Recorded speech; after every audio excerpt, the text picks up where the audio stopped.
Hello everyone and welcome back to another video on the channel. I'm finally starting back my 13 days of Halloween series that I try to do every single year. And last year I didn't quite get to 13. I've actually never gotten to 13 in this series. But we're crossing our fingers we're going to hit it this time. Because last year we only hit 11, which was really upsetting. But this year we're going to do it, guys. And we're kicking off once again with another Netflix Mike Flanagan team up, a show that he did. I started 2018 with The Haunting of Hill House. And this year I'm starting with The Haunting of Bly Manor. And it's no secret that I love Mike Flanagan. He's my favorite director of horror. I love Dr. Sleep. Oculus is one of my favorite horror movies to date, and I thought he did a really good job with Ouija and Gerald's Game and all these different films, and now he's doing this show once again, and it's no secret that I absolutely love this thing. Like, it blew me away. I loved Hill House. I think I still like Hill House more than this one, but once again, Mike Flanagan has really done something completely unique from everything else that he's done before, because if you look throughout his entire filmography, that's one thing that he does extremely well. One thing he always has is character before anything else. He always focuses on the characters, so the characters in the show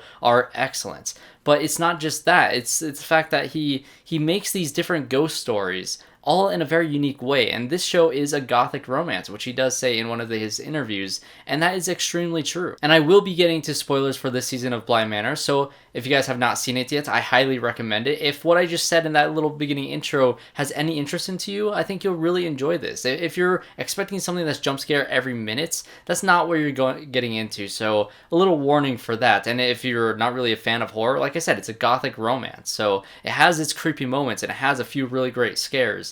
And overall, the tone is very unsettling, but for the most part, it's actually a very, very fascinating love story between a lot of different characters. And like I said, you can go back between Flanagan's entire filmography and you'll see that he handles different ghost stories extremely uniquely, especially this one. And I love the idea that when you're possessed, whether it was Miss JESSEL or Peter Quince, who was possessing these kids, these children, or when it came to the housekeeper, Mrs. Gross, and her entire storyline of how they're getting knocked back into different memories and how they bounce between them. And I thought that was a very fascinating idea. I thought it kind of felt a little bit like Get Out in terms of how they went into the sunken place and they were kind of pushed back within their own mind and they couldn't break out back and take over their body once again. It kind of had that type of tone, but of course it was with ghosts rather than the really unsettling hypnosis that was in Get Out. And it just was a very fascinating way. I've never seen a ghost story utilize it in that way.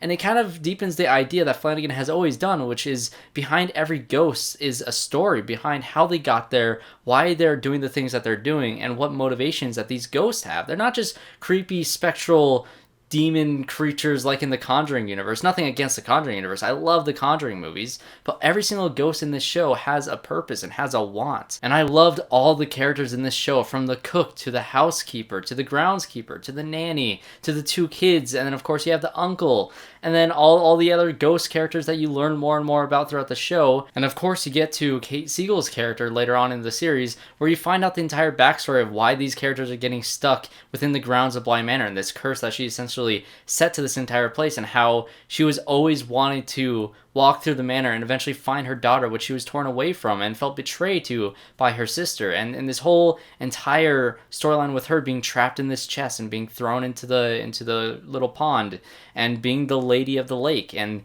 just how she basically started this whole thing cursing all these people to be damned to this one place. And when she finally does get taken over, or being kind of absorbed into our main character, Dani, by the end of it, I thought that was a really interesting way to kind of handle the ghosts in this show. Because like I said, Mike Flanagan has a story behind every ghost, and not only that, he has a different way to handle each one, especially the ways things wrapped up. In Haunting of Hill House, it's kind of more all these spirits in this house, whether they were good or bad, they're all trapped there and they can all be together. So in a way, that family, everybody who ends up dying there, always still has a home, and it had a kind of really eerie ending, whereas this one had a much more hopeful ending with Dani and with Jamie and that entire relationship. Like I said, this is a love story, and that love story between those two characters was fantastic. And I thought the backstory with Dani and her almost husband was very interesting, how she was haunted and traumatized by that, and how Jamie always felt like she never wanted to have any attachments because she never thought that the effort was worth it until she finally met Dani. I thought that was a very fascinating story. And of course you get to the finale and that heartbreaking ending with that character, you know, having taken in the burden of the lady in the lake and having to go back down and return to it after many, many happy years together. It was very tragic and just heartbreaking ending that I thought still it was satisfying in a way because there has to be some consequences. You can't just say, okay, now you are one of us now. You're a part of me now, and have everything be happy and cheery after that. So there has to be some sort of consequence. And although it was a very heartbreaking consequence, I thought it was very satisfying by the end of it. And let's talk about Miles and especially Flora. These child performances were excellent. Like, I wasn't sure quite at the beginning because their moods were changing very often. Like, one time they seemed like normal children, and Flora with her perfectly splendid was just, I mean, it was perfectly splendid. I loved her entire performance in this, but every once in a while, Miles got really creepy, and he started, like, fondling with Dani's hair, and it was really unsettling. And of course, when you find out that it was Peter Quince possessing him, that made a lot more sense. But the fact that these kids, you can notice in bits and pieces of their performances, like, they don't seem right. So you can rewatch the show knowing what happens later on and be like, okay, at this point, this is Peter Quince. This is not the true Miles. And I thought his episode, because every single episode, I forgot to mention the fact that this is based on a book, The Turning of the Screw, which we actually did have a movie, The Turning, last year, which I have a review for if you want to hear me absolutely destroy that movie. I hated it to pieces.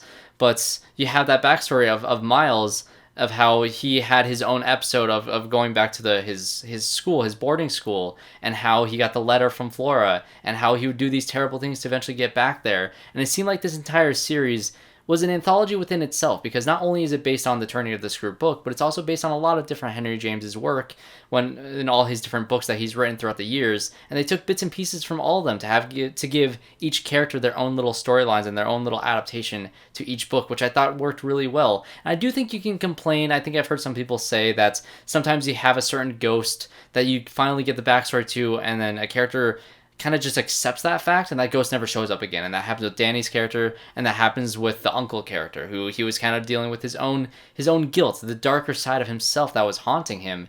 And I thought that was a very interesting way to have that story. I don't know which book of Henry James that is, but I thought that worked really well. It did kind of go away, and you don't really find anything more about how that was happening, because I think that just was in the characters' heads. The only ghosts that were true were the ones that were stuck in Bly Manor. And I've given so much praise to Mike Flanagan, but he really only directed the first episode of this series, which really does set the tone. I thought the first episode was great, but the real weight of all of this show was directed by several other people. But they all did a great job following the footsteps of Mike Flanagan, even though this entire Haunting series, this entire Haunting anthology, is the baby of Mike Flanagan. You can definitely see his own flair and his style and his writing especially that really is engulfed in this entire show. But it really does have the voices of all these different directors. I'm glad that they all got to have a chance to direct this series, because by the end of it, I thought all their different styles really worked together extremely well, building a 9-episode series that was just so satisfying by the end. And not to even mention the fact that, I think I mentioned briefly, with the storytelling aspect of it, opening with Carla Gugino's character telling a ghost story to a wedding party. And by the end of it, you realize that it was Flora who was the one getting married, and the fact that since they were so young when all this happened, they didn't necessarily remember all the details. And her telling the story of the gardener telling the story, Jamie, all grown up and all much older, much later after Dani's death, you know, her retelling that story and just changing the names a little bit. It kind of felt like Fargo. It's like, this is a true story, but for the sake of the survivors, we've changed the names and dates, but for the sake of the dead, we've actually kept everything else exactly as it was told, which I love Fargo. I'm going to be reviewing the new season as soon as that one wraps filming. But it really did kind of feel like that. It felt like a true story that a character was telling, and I really, really enjoyed it. So I highly recommend you guys to watch it or rewatch it, because this was a spoiler video. So if you guys did watch it, let me know what you guys thought in the comments down below. Let me know what little details that you guys caught watching it, whether it was the first time through or the second. I'm definitely going to show my family this, watch it with them, because I loved it so much. And I don't know, I'm just a sucker for Mike Flanagan. Everything he does, everything he touches turns to gold, and I cannot wait to see his new show that he's coming out with Netflix later on. I think it's called Midnight Mass. There's not much about it yet, besides the fact that it's going to be like 7 episodes and Mike Flanagan's going to direct every single one, and I believe that is the reason why he wasn't, or maybe it was Dr. Sleep is the reason why he didn't direct every single episode in The Haunting of Bly Manor. But either way, I cannot wait to see anything else you do, Mike Flanagan, if you're watching this. Huge fan. But yeah, guys, comment below what you thought of Bly Manor. Leave a like, subscribe to the channel if you want to see more of the 13 Days of Halloween series, and also comment down below what you guys want me to review for the series, because I got like 8 or 9 picked out that I want to review already. I did watch Hocus Pocus, so that'll probably be the next one. So let me know what you guys want to see, and I'll probably do it. So subscribe. Thanks guys for watching, and I hope to see you all in my next one.